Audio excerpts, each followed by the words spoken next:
Hello, you've reached the house of unrecognized talent. Please start after the... Hello everyone and welcome to the Void Theater. As always, I'm your host, Alexander, and I want to talk about SpongeBob. Again. But for a different reason this time. See, recently there's been a very strange mindset when it comes to the characters, and chances are you've seen it too if you spend any amount of time on Twitter or Reddit, and it has to do with Squidward. Now for those of you like me who have far too much free time and spend it on these websites, you'll typically see a very popular thread question. That being, which villain in a TV show or movie is secretly right? And once you scroll past all the answers of people that somehow miss the point of comics, you'll quickly realize that one of the more common answers is none other than Squidward himself. And while not a villain in his own right, it does bring up an interesting question. Just how right is he about everyone and everything in SpongeBob? And that's what the point of this video is going to be going over. Talking about Squidward himself, his relationship to arguably the three most important cast members of the show, how he interacts with them, and most importantly, whether or not the cynical cephalopod is right about the denizens of Bikini Bottom. And as always, if you enjoy the video, be sure to like and subscribe for more content. But without any further ado, let's raise the curtain, put this character on stage, and see what he has to say. So, right off the bat, let's make one thing plainly clear. Squidward is an asshole. That's not a matter of opinion, that's more of just a fact. But that necessarily doesn't disqualify him from being wrong, it's just he may go about it in the wrong way. And to test that theory, we'll compare him to the three main cast members he interacts with, those being Mr. Krabs, Patrick, and of course, SpongeBob. I would include Sandy, but for the life of me, I cannot think of a single episode where they actually interact by themselves. But otherwise, I think that's everyone, so we'll just start with Mr. Krabs because, well, this is one of those rare times where 9 out of 10 times Squidward is correct. And while that might seem incredible at first glance, it gets less incredible when you remember how terrible Mr. Krabs is. It's sort of like saying you're the holiest nun in a Satanist temple. You're right, but the bar is really low for you. And for Mr. Krabs, it might as well not even exist. Now, to the surprise of no one, Krabs and Squidward only ever really engage when they're at the Krusty Krab. It's sort of like Skips and Benson, except the two hate each other. And like I said, to Squidward's credit, there are plenty of reasons to hate Eugene Krabs. He's a liar, a cheat, a con man, and if we're counting the incident with the health inspector, an attempted murderer. By all accounts, he is a terrible person, and that's not even accounting for what usually basically amounts to slave labor with both SpongeBob and Squidward. All that is to say that, yeah, again, this is one of those rare moments where Squidward is right to be as terrible as he is to Mr. Krabs. But that really has less to do with Squidward being right and more to do with the fact that Mr. Krabs is just so inherently terrible as a human being. And even with that dynamic, there are more than enough times in the show where in Squidward's attempt to harass Krabs, he ends up dragging people into his problems. Case in point, the Sponge on Strike episode is a prime example of Squidward being 100% correct about something and still being an extreme asshole because he dragged SpongeBob into his idea, only to flake when he realized that he would be stuck on the line with SpongeBob for the foreseeable future. But again, to Squidward's credit, this wasn't him asking for millions and millions of dollars, this was him asking for fair pay and to not be taxed for breathing. And frankly, considering this is the episode I chose to showcase how the two are equal, you can really kinda see where this is going. In nearly every other episode with the two, it's almost always Krabs that's the antagonist. The night shift episode, Krabs force them to stay late against their will. Pizza delivery, Krabs. In almost every scenario between the two, Krabs usually antagonizes Squidward, which in turn gives him the leeway to be his usual terrible self. So again, yes, in this very rare case for Squidward versus Krabs, I'm gonna have to give it to Squidward. Up next, however, is one that's a bit more complicated, and that's SpongeBob and Patrick. Now, I say complicated because you can't really say whether or not Squidward is in the right with Patrick, for the same reason you can't really say that Squidward is in the right with SpongeBob. And that's because over the course of the show's existence, the characters have fundamentally changed. And Patrick is one of the biggest, second only to SpongeBob himself. So, because of that fun little factoid and the fact that these two have virtually the same dramatic change in character, let's combine the two, but with the catch of splitting their older and more modern versions. And early SpongeBob and Patrick is kind of a back and forth. Now, keep in mind that one of the major differences between the early duo and the more modern one is their intent. Now I will say this, early SpongeBob and Patrick were as annoying as humanly possible, But it is worth pointing out that a lot of the time, they weren't directly targeting Squidward. Except for Annoy Squidward Day. That was pretty deliberate. But aside from that instance, the truth is that in the earlier seasons, the two weren't nearly as antagonistic as they would end up being. In fact, a lot of the time, both SpongeBob and Patrick actively just wanted Squidward to be a part of their fun and were merely trying to coax him into letting loose. They're overly aggressive, sure, but it does come from a place of good intentions. And that's ignoring the fact that in a lot of instances, Squidward is actively putting himself into their situations. Case in point, in the episode Bubble Stand, Patrick and SpongeBob are simply, well, just blowing bubbles. They're not chasing Squidward down or breaking into his house. They're just out on the, well, sand, but I suppose you could call it a sidewalk, and Squidward forces himself into their business. Then when he can't do it, he ignores their offerings for help, throws a hissy fit, and keeps coming back. And that's what I mean with intent. This is a moment where both SpongeBob and Patrick are actively doing nothing to Squidward, and instead he forces himself in and decides to make it his problem.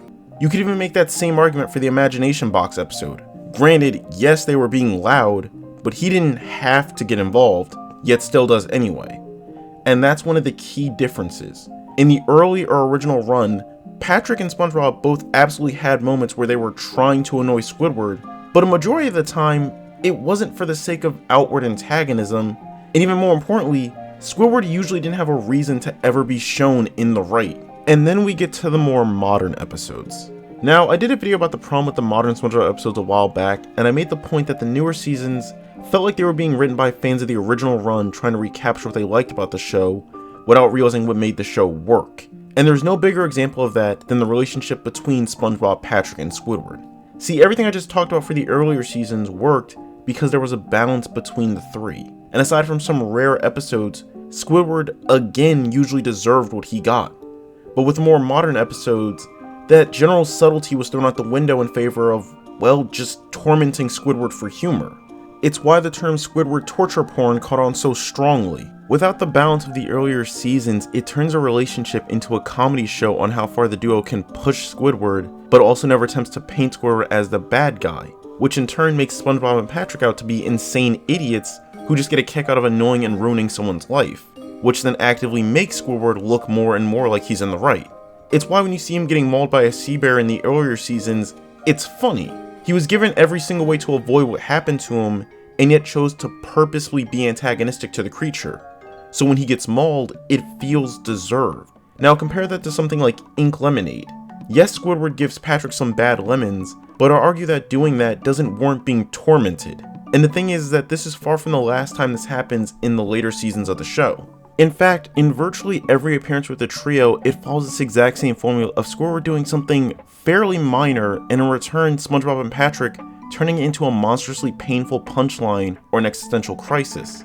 A prime example being the episode House Fancy, arguably one of the most iconic versions of the dilemma, which again, Squidward does bring on himself by asking for help, but SpongeBob had no reason to stalk him in his house, not to mention the destruction they caused when he gave them fairly simple orders. Again, it never feels justified because Squidward never really did anything wrong. Now then, before we wrap this up and talk about whether Squidward as a whole is in the right or wrong, there is actually one more person that needs to be addressed. Because if I know my audience, not covering everything means I've covered nothing. So despite making barely any appearances in the show, let's talk about Squilliam Fancy Son. Oh no, he's hot! Now, I'm gonna get pretty controversial here, but it needs to be said. Squilliam is a douchebag, there's no argument for that. But in that same vein, in most of the episodes that feature him, Squidward is the one who starts the issues. Like in all the conversations they have, Squilliam doesn't really do anything besides trash talk. Take Band Geeks for example, arguably one of, if not the most famous episodes to feature Squilliam, and to Squidward's credit, this is one episode where Squilliam is at fault for actively calling Squidward to harass him about the performance, but even then, Squidward made the choice to brag about something that he didn't have. In fact, when you look at 99% of the other episodes that feature these two, it almost always plays out like this. Squilliam talking and again admittedly insane amount of trash, but that's it. That's all he does. And half the time Squidward could just ignore it and walk past him, but no. He has to run his mouth off because God forbid anyone be better than him at something. Nearly every episode involving Squilliam is this exact premise played over and over and over again, and they all have one common denominator: Squidward being unreasonable and lashing out. So, with all that said, let's circle back to the main question of the video. Is Squidward right about his life and everyone in Bikini Bottom? No. Just no. Not a chance in hell. Honestly, this entire video could have just been me saying no for however long this is going to turn out to be. But that does bring up the second part of that question. Why do so many people seem to view him as being in the right online? And that's the complicated part. Because truth be told, there are a lot of reasons for that view on the character. But I think one of the main reasons is due to Squidward's role in this show. See, Squidward is oftentimes played as the straight man of the group, at least when Sandy's not around. And the typical thing about being the straight man is that you're usually the voice of reason for the group. Think of someone like Benson or Bubblegum. A major part of their personality is that they're usually the ones to turn to for serious answers. The issue here is that Squidward usually isn't the voice of reason as much as he is the voice of annoyance. He's the one character in the show who doesn't seem to realize that he's in a cartoon. So instead of playing into that, he instead comes off as the parent to a group of idiotic children, which for a lot of people probably comes off as relatable. The second, and I think far more important element, is the fact that a lot of the time the show goes out of its way to paint Squidward in a far more positive light than he deserves. Let's look back at the episodes with Squilliam in them. More often than not, the show portrays Squilliam as the antagonist to Squidward. Even the way Squidward talks about him comes off as someone that didn't earn what he has, but instead stole it from him. But when you take a deeper look at the two, it's pretty obvious why Squilliam succeeded, and more importantly why Squidward isn't right about his life. And it's because Squidward never actually practices anything he wants to do. Even in the earlier seasons, characters were repeatedly mentioned that Squidward was at best a mediocre clarinet player that just thought he was better than everyone else. Too dangerous to play the clarinet badly out here in the wilderness. He never actually bothers to learn the instrument, and when we do see him practicing, he's writing a symphony. A feat that requires years of skill and, actual talent. Now compare that to Squilliam.